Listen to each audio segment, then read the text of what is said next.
अगर हम पूरी बाइबल को पढ़ें तो 1600 से भी ज़्यादा नियम और आज्ञा हमें देखने को मिलते हैं, जो नबियों के द्वारा, या फिर रसूलों के द्वारा, चेलों के द्वारा, या फिर खुदावंद प्रभु यीशु मसीह जी के द्वारा।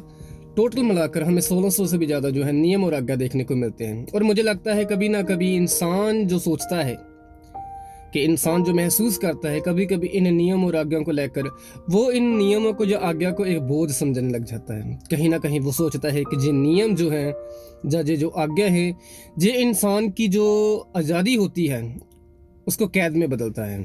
कभी कभी ये महसूस होता है, कभी कभी हमें ये बोझ भी लगने लग जाता है इतनी नियम और आज्ञा को मानना। हाँ, ये सच है कि हम इतने नियम और आज्ञा, इंसान इतने नियम और इतनी आज्ञा को नहीं मान सकता। माना तो बहुत दूर की बात है, याद भी नहीं रख सकता है। इसलिए कई तरह के निचोड़ भी हमें देखने को मिलते हैं कि मुख्य और प्रमुख नियम और आज्ञा भी देखने को मिलते हैं। मगर ये सबसे बड़ा झूठ कह सकते हैं या फिर गलत कह सकते हैं कि ये कैद है।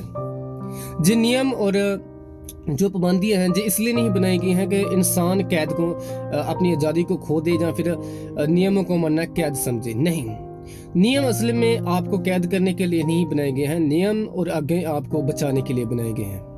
जैसे हमारे घर में एक बच्चा हो, अगर हम अक्सर देखते हैं कि बच्चों की जो आदत होती है, जो 1 साल 2 साल के होते हैं या उससे छोटे या कम होते हैं, उनकी एक आदत होती है कि वो हर एक चीज़ को मुंह में डालने लग जाते हैं। उनको लगता है हर एक चीज़ खाने के लिए है शायद। तो सेम वैसे ही जैसे हम उनको डांटते हैं, उनको सिखाते हैं कि बच्चे ये काम नहीं करना, ये नहीं खाना है, सेम वैसे ही मुझे लगता है हम भी नहीं जानते, एक इंसान भी नहीं जानता है कि कौन सी चीज़ उसके खाने के लिए है। खाने का मतलब कि खुदावंद का वचन कहता है कि पाप जो है वो एक मीठे फल की तरह है।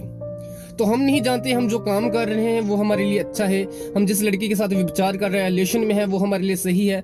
जो चोरी करना, जो सब कुछ जो नियम और आज्ञा बनाए गए हैं, जो इसलिए नहीं बनाए गए हैं ताकि जो हम ऐसा महसूस